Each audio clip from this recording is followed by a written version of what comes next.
We are in Stratford upon Avon, the birthplace of the famous poet and playwright William Shakespeare.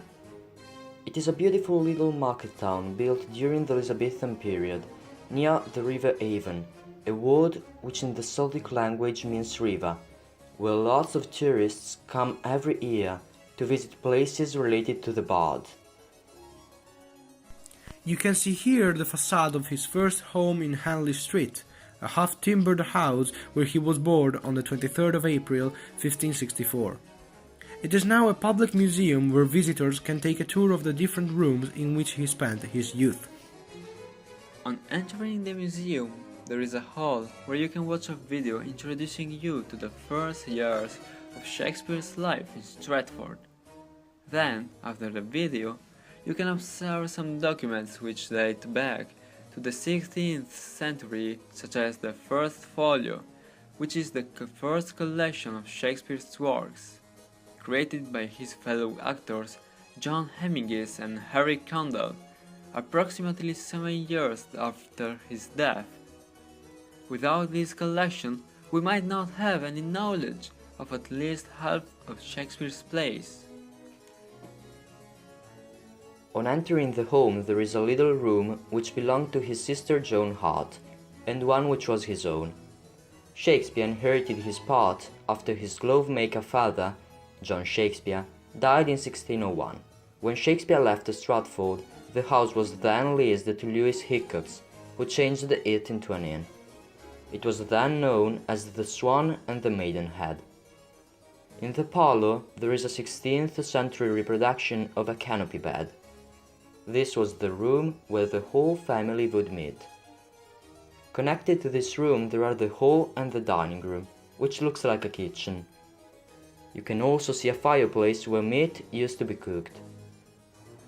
Following on the dining room there is the glover's workshop, a place where John Shakespeare would make gloves and leather bags. Going upstairs there are the children's bedrooms, and the third of these was the place where William Shakespeare was born. Behind Shakespeare's bedroom there is an area extended by Lewis Hickox, when the house was an inn. On exiting the house we had the pleasure of participating in a small play of A Midsummer Night's Dream with some professional actors.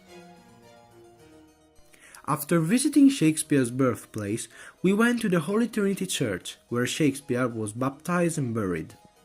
The present building dates back to 1210, although it is certain that there was a monastery on the same site previous to this.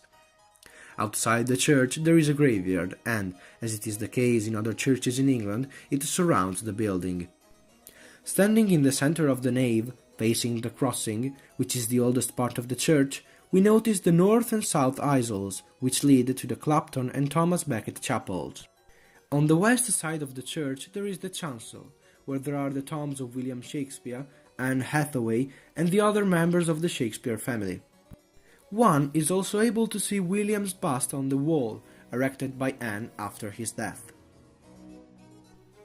On the altar seat there is a mirror reflecting the image of a carved figure called the Sedilla canopy. It was recently discovered and it is thought to have been made during the 15th century.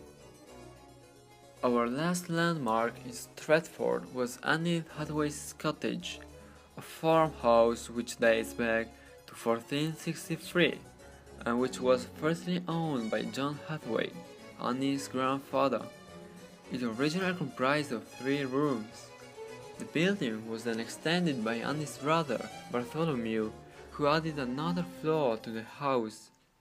In the garden surrounding the cottage, there is an exhibition which includes many sculptures created by the Birthplace Trust and the Tree Council.